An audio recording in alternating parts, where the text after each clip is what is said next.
24 കണക്റ്റിന്റെയും K Chittilappilly ഫൗണ്ടേഷന്റെയും സംയുക്ത ഭവന പദ്ധതിയിലൂടെ കൊല്ലത്തും കാസർഗോഡും 2 നിർധന കുടുംബങ്ങൾക്ക് തണലൊരുങ്ങുകയാണ്. ഫ്ലവേഴ്സ് ഹോം പ്രൊജക്ടിന്റെ ഭാഗമായി നിർമ്മിക്കുന്ന വീടുകളുടെ തറക്കല്ലിടിയിൽ നടന്നു.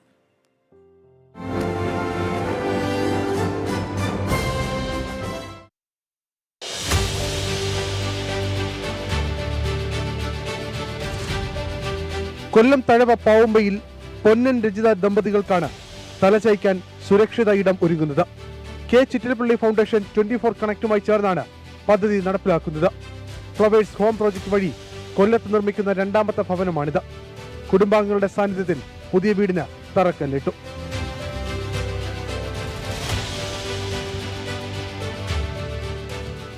ഞങ്ങൾ മൺകട്ടയ്ക്കകത്ത് കിടന്നതായിരുന്നു.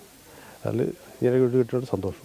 ഒരുപാട് നാളത്തെ ആഗ്രഹമായിരുന്നു എൻ്റെ. അങ്ങനെ ചാനലിൽ നമ്പർ കണ്ട് അങ്ങനെ വിളിച്ച് അപ്പം അവിടെ നിന്നുള്ളവരെല്ലാം സഹായിച്ച് ഇത്രത്തോളം എത്തി. അങ്ങനെ വർഷങ്ങളായി തകർന്നു വീഴാറായ വീട്ടിലാണ് ഇരുവരും കഴിഞ്ഞിരുന്നത്. കെ ചിറ്റിലപ്പള്ളി ഫൗണ്ടേഷനും 24നും നന്ദിയെന്ന വാർഡ് മെമ്പർ. അവരുടെ സ്വപ്നമായിരുന്നു, അവർക്ക് ലൈഫ് ഭവന പദ്ധതിയിൽ കൊടുക്കാൻ പറ്റിയില്ല.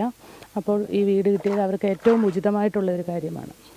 കാസർഗോഡ് കയ്യൂർ ചീമേനി പഞ്ചായത്തിൽ പുല്ലാഞ്ഞിപ്പാറ സ്വദേശി രേഷ്മയ്ക്കാണ് ജില്ലയിലെ ആദ്യത്തെ വീട് ലഭിച്ചത്. പീലിക്കോട് പള്ളി വികാരി ഫാദർ ജിനോ ചക്കാലക്കൽ വീടിന്റെ തറക്കല്ലിട്ടു. സന്തോഷമായി സാറേ, ഒത്തിരി സന്തോഷമുണ്ട്. ഒത്തിരി കാലമായി ഭവനമില്ലാണ്ട് ബുദ്ധിമുട്ടുന്നത്.